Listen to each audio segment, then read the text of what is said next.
a chain yanked tight against a thick wrist. Steel doors slammed open down a long concrete hall. Boots struck the floor in heavy, steady rhythm. He didn't fight. He didn't shout.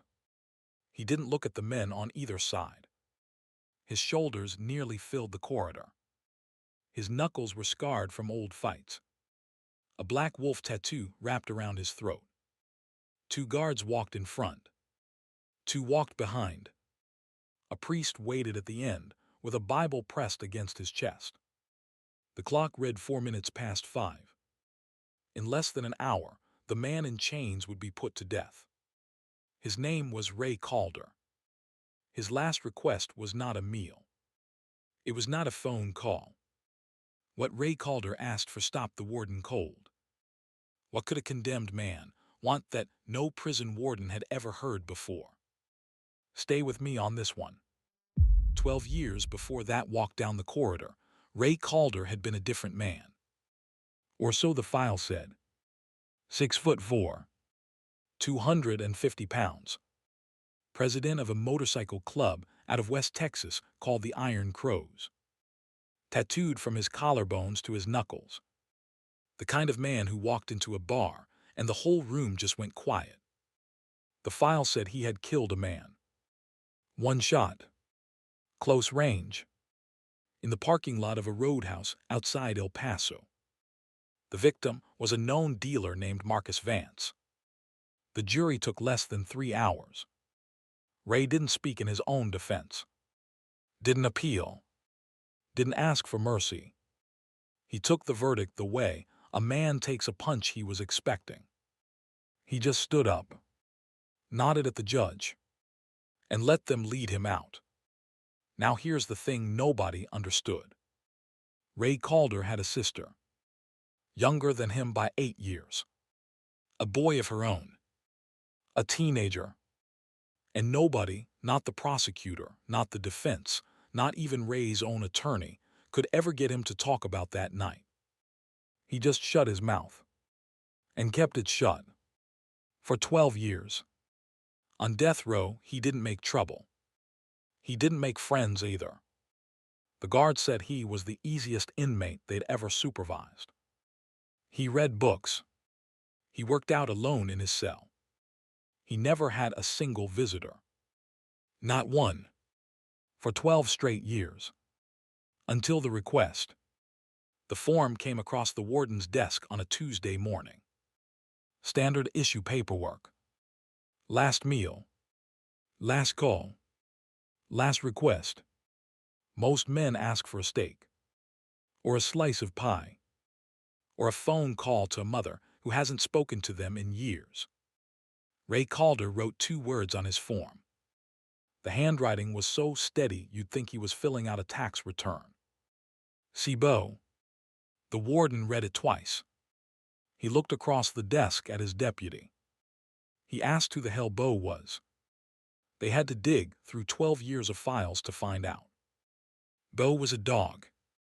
A German Shepherd mix. Gray on the muzzle now. 14 years old. When Ray was arrested, Bo had been 2. Just a young dog. There was a photograph in the file from the original police report. Ray on his motorcycle.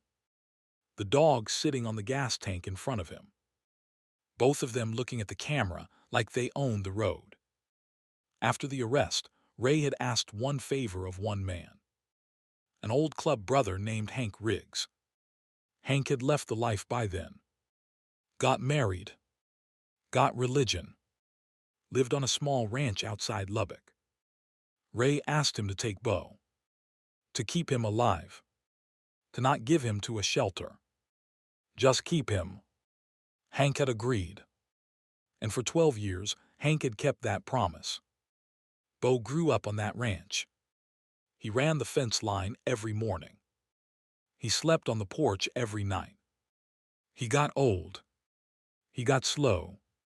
He started to limp on his back left leg around year 10. The vet said he had a heart murmur and probably wouldn't see 15. Hank had been bracing himself. And now Ray wanted to see him. One time. Before the chamber. The warden called Hank Riggs personally. He said the request was unusual, said he was inclined to deny it. Hank didn't argue. He just said one thing. That dog has been waiting 12 years. He waits every morning. Every time a truck pulls up the drive. Every time the screen door opens. He waits like he knows. You bring him there. You let him see his man. And you do it before that dog dies on my porch still waiting. The warden was a hard man. He'd presided over 27 executions. He'd seen everything. But something about the way Hank said it. Something about a dog waiting 12 years. He said yes. So on a cold March morning, 2 hours before Ray Calder was scheduled to die, a battered green pickup truck pulled into the visitor's lot of the state penitentiary. Hank Riggs climbed out. He walked around to the passenger side. He opened the door. And very carefully, he lifted an old gray German shepherd down onto the pavement. The dog couldn't walk on his own anymore. Hank had to half carry him. Step by step. Toward the gates of a place no dog had ever been allowed to enter. The guards watched them come. Nobody said a word.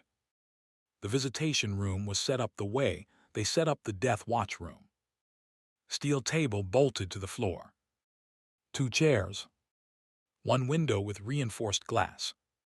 1 door in. 1 door out. 2 guards inside. 2 more outside. A small camera in the corner. They brought Ray in first. Chains on his wrists.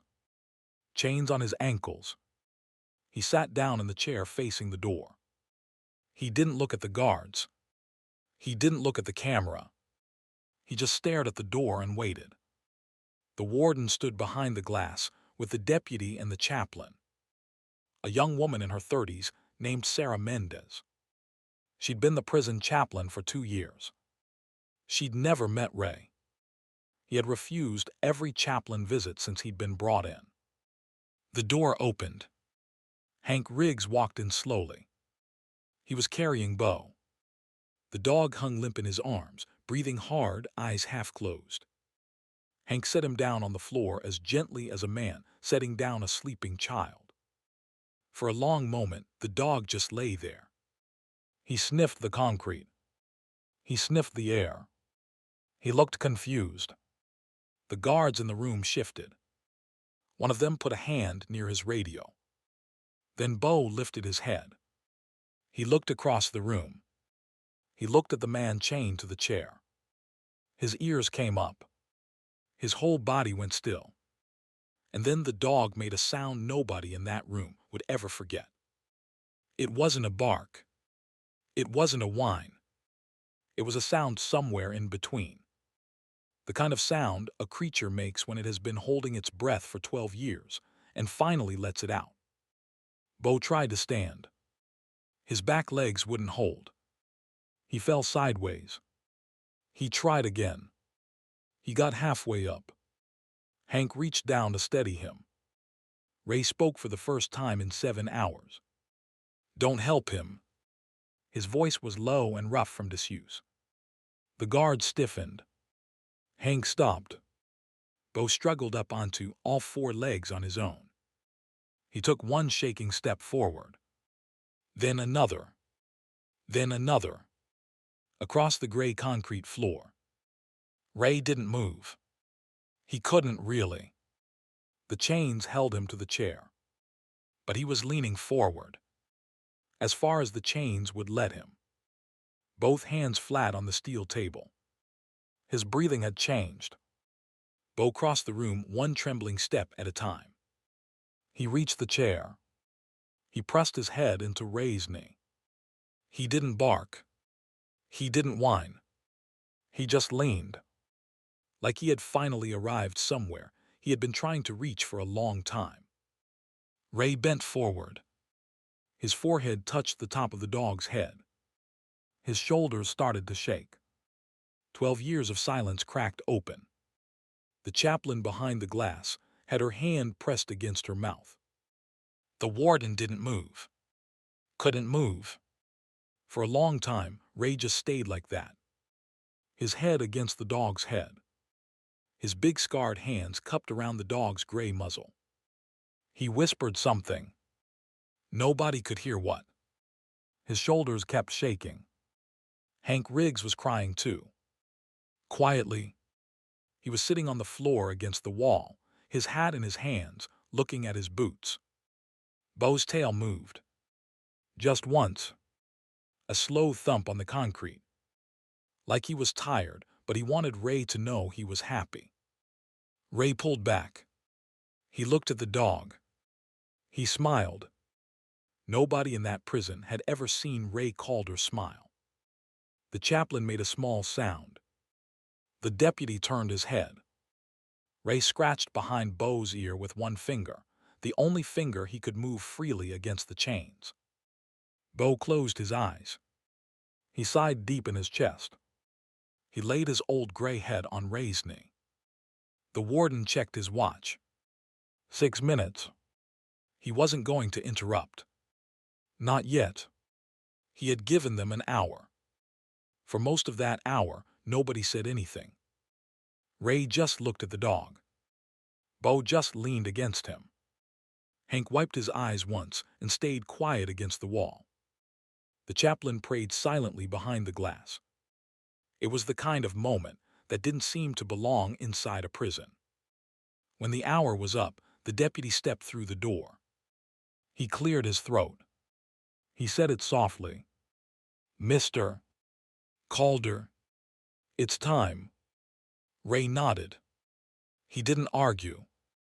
He didn't ask for more time. He took a long, slow breath. He looked at Bo one more time. He pressed his forehead against the dog's forehead. "Goodbye, old man." He said it just loud enough for the camera to pick up. "You wait for me.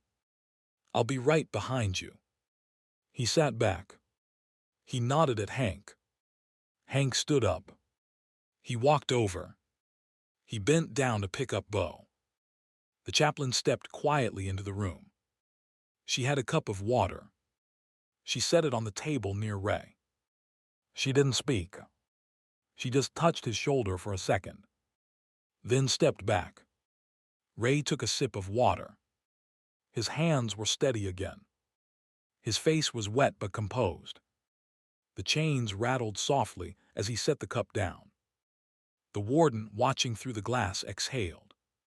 He had been holding his breath. He didn't even realize. It had gone better than he had feared. Better than anyone could have hoped. The man on death row had been allowed his last gift. The dog had been allowed his last visit. Everyone in the room had felt something they would carry for the rest of their lives. But the schedule was the schedule. The chamber was waiting. In 37 minutes, it would all be over. The warden put his hand on the door handle. He thought it was finished. It wasn't even close. Hank had bent down to pick Bo up. His arms were already under the dog. He started to lift. Bo growled. It was low, quiet, but unmistakable. A warning sound from a dog who hadn't growled at Hank Riggs in 14 years. Hank froze. He looked at the dog. He looked at Ray. He didn't know what to do. Bo didn't move. He stayed pressed against Ray's leg. His old eyes locked on Hank. The growl rose just a little higher. The deputy in the corner put his hand on his radio. Ray spoke softly. "Easy, brother. Easy. He's just doing his job."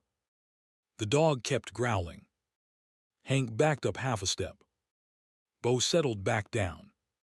The growl stopped. But the dog did not let Hank near him again. Hank sat down on the floor. He took his hat off. He shook his head slowly.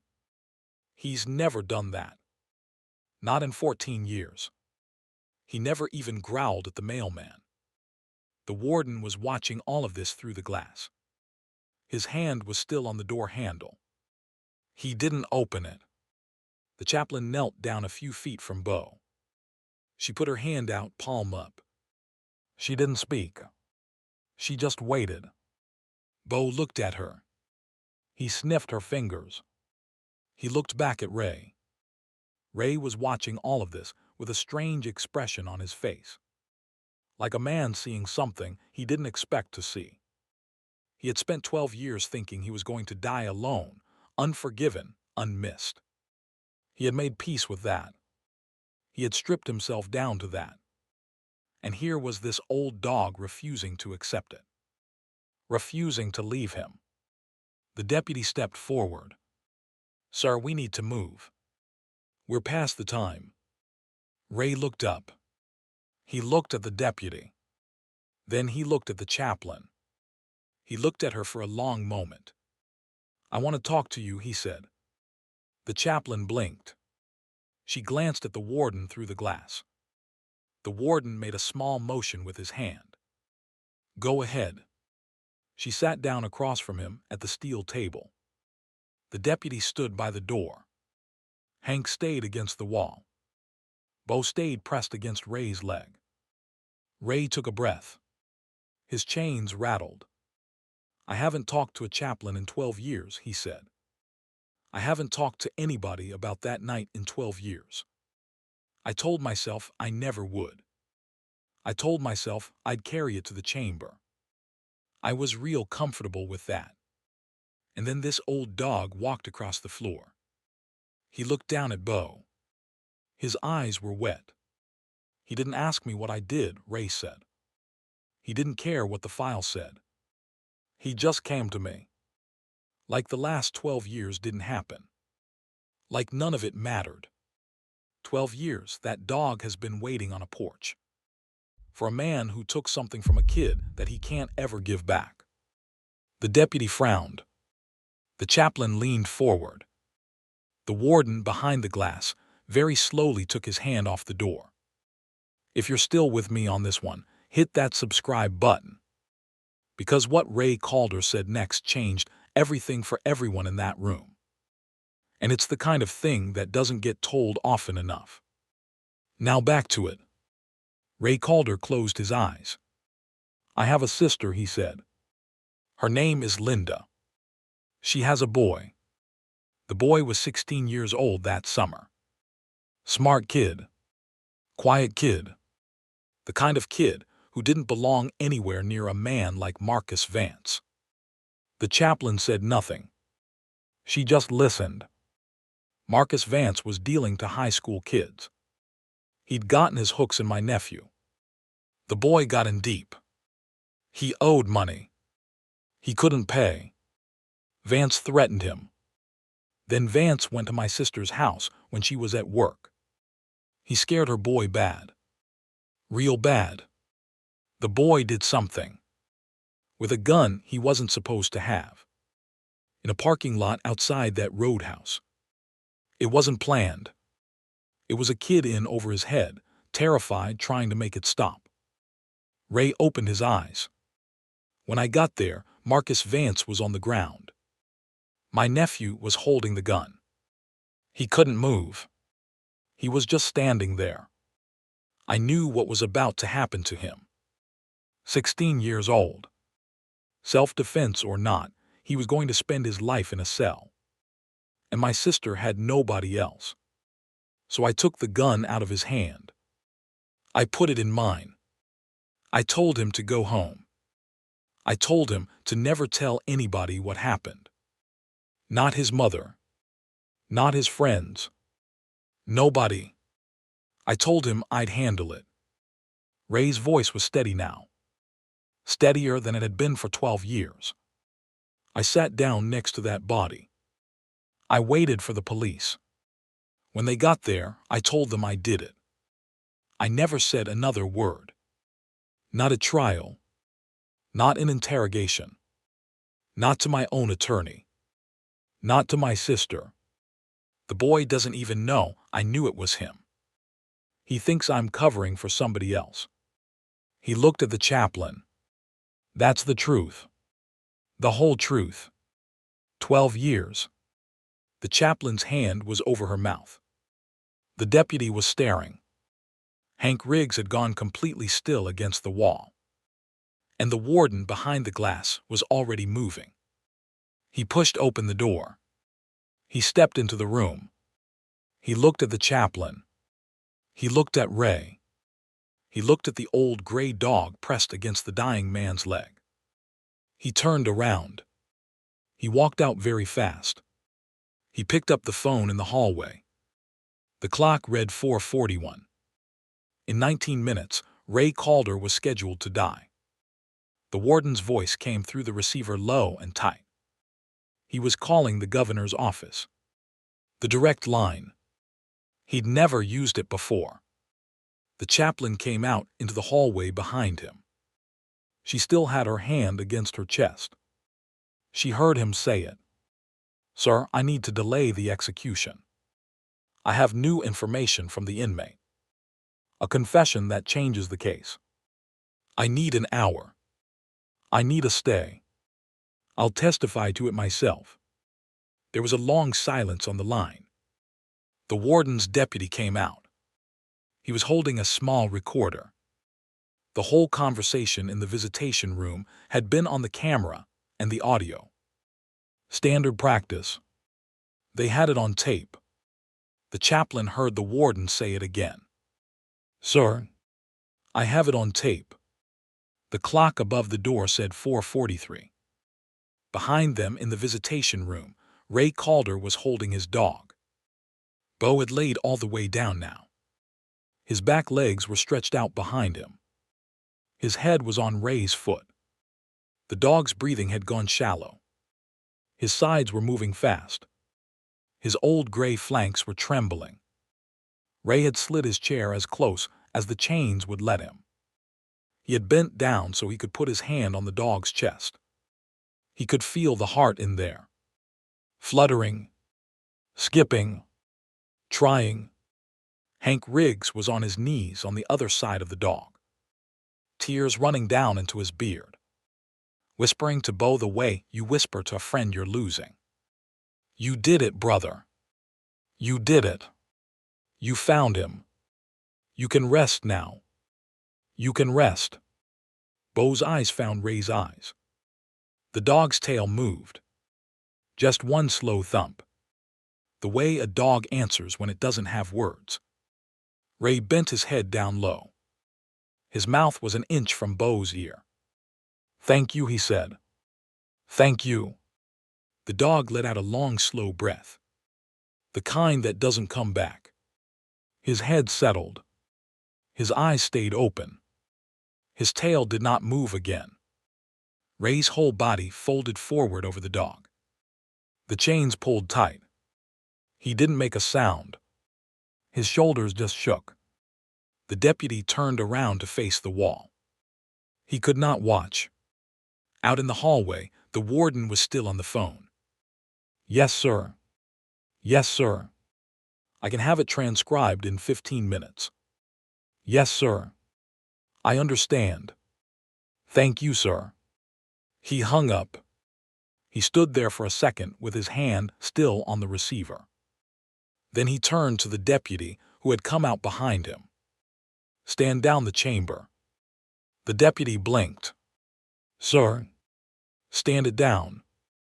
Right now. The governor is issuing a temporary stay. The case is going back for review. There's a nephew somewhere we need to find. There's a sister we need to talk to. The execution is off." The deputy started to say something. He stopped. He just nodded. He keyed his radio. Inside the room, Ray was still bent over Bo. He didn't know yet. The chaplain went in. She walked very softly. She knelt down next to him. She put her hand on his shoulder. She told him, "Ray, the execution is off. The warden has stood it down. We're going back for hearing." For a long second, Ray didn't move. His face was still pressed against Bo's neck. Then he straightened up. Slowly. Like a man waking up from a dream he didn't believe was over. He looked at her. He didn't speak. His mouth moved a couple of times. Nothing came out. The chaplain nodded. She had tears on her face, too. "It's true," she said. "It's true." Ray looked down at Bo. His old gray dog. The dog who had walked across that concrete floor on legs that should not have carried him. The dog who had refused to leave.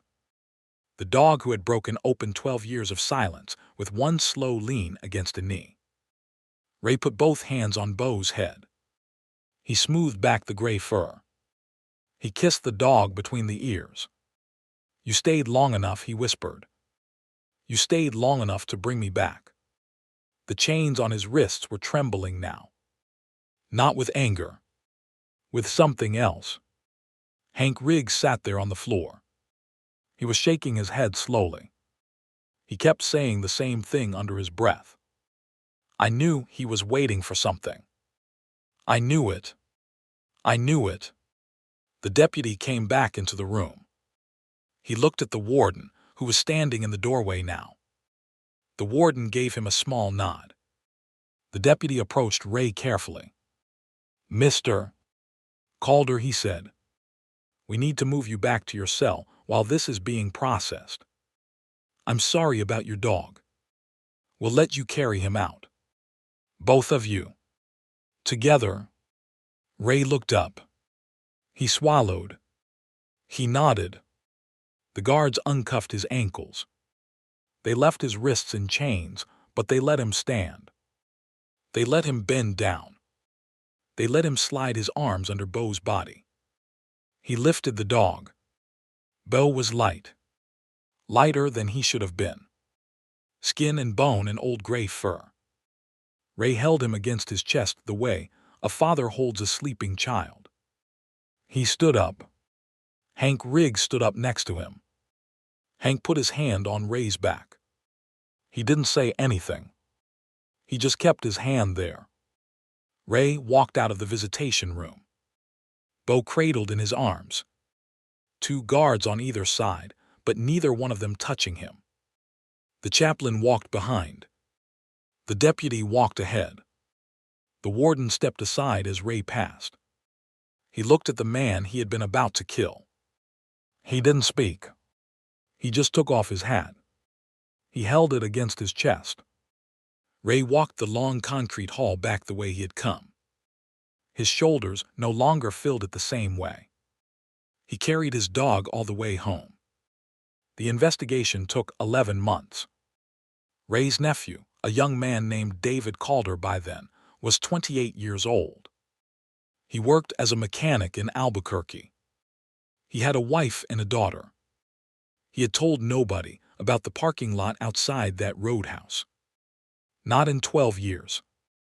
Not even his wife. When 2 federal investigators showed up at the shop where he worked, David Calder set his wrench down on the workbench.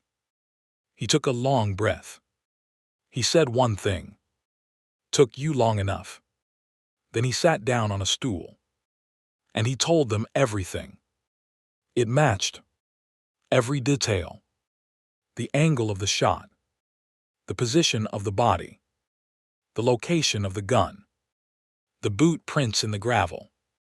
Things that had never made sense in the original investigation. Things that had been buried because Ray confessed and nobody pushed back. The truth fit the evidence the way a key fits a lock. Ray's sister was called in. She had not seen her brother in 12 years. She had not visited him once. He had not allowed it. She did not know what he had done for her boy. She had spent 12 years angry at him. Heartbroken. Confused. When they told her, she sat down on the floor of her kitchen. She did not get up for a long time. The court hearing was in the fall. Ray's death sentence was vacated. The first-degree murder conviction was reduced to obstruction of justice and accessory after the fact. 12 years already served. He had a few more to go. But not many. He did not get up to speak in court. He did not need to. His nephew spoke. His sister spoke. The chaplain spoke. The warden himself spoke, which is something nobody at that prison had ever heard of before. The warden said one sentence on the stand that the local paper printed in big letters the next day. I was about to execute the wrong man. And the only reason I didn't was because of a dog. When Ray was moved off death row to general population, the guards who walked him there were quiet. They did not joke. They did not make conversation. One of them, a young man named Brennan who had been on the execution detail that day, kept his hand on Ray's elbow the whole walk. Not to restrain him. Just to be next to him. In the yard at the prison, there is a small patch of dirt by the south wall where almost nothing grows. The warden gave Ray permission to use it. Ray planted a few things. A small juniper. Some hardy desert flowers. And in the center, a flat stone that he had carved with his own hands slowly over a few weeks of evenings. The stone says one word. Bo. The dog is buried there. Ray goes there every morning. He sits on the dirt next to the stone for 10 minutes. Then he gets up and starts his day. He works in the prison library now. He reads to inmates who can't read. He tutors men studying for their GID. The men who used to be afraid of him, the ones who knew his old reputation, now bring him coffee. They sit with him. They ask him things. He tells them. A young inmate, 23 years old, came to him one afternoon. The kid was facing a long sentence. He was angry. He was bitter. He was the kind of kid who reminded a lot of guards of a younger version of Ray. The kid asked him how he did it. How he changed. Ray thought for a long time before he answered. I didn't change, he said. I just got loved by something that didn't know what I had done. And once that happened, I couldn't carry it anymore. The kid sat with that. He didn't say anything. He just nodded. He came back the next day. And the next. Hank Riggs visits Ray every other Sunday. They sit in the same visitation room where Bo had walked across the floor. They talk about the ranch. They talk about old times. They talk about Bo. Hank brought a photograph in once. From the day Bo had ridden the gas tank. 2 young creatures, one human and one not, looking at the camera like they owned the road. Ray looked at it for a long time. He gave it back. He said he didn't need to keep it. He carried it inside him already. On Ray's wrist, just above where the chain used to be, he wears a small braided leather band. He made it himself out of an old collar. There's a piece of it on the dog's grave. There's a piece of it on Hank's wrist. There's a piece of it on the chaplain's keychain. The day he was supposed to die, Ray Calder walked down a concrete corridor with his hands in chains. He had stopped speaking 12 years before. He had given up on being known. He had decided he was going to die alone. Then a dog who could barely walk crossed a room on shaking legs. And the man who would not bend for a judge or a jury or a priest or his own attorney bent his head down to that dog. And he wept. And he spoke. And he told the truth. The truth saved him. But it wasn't the truth that did the saving. It was the dog who waited 12 years to hear it.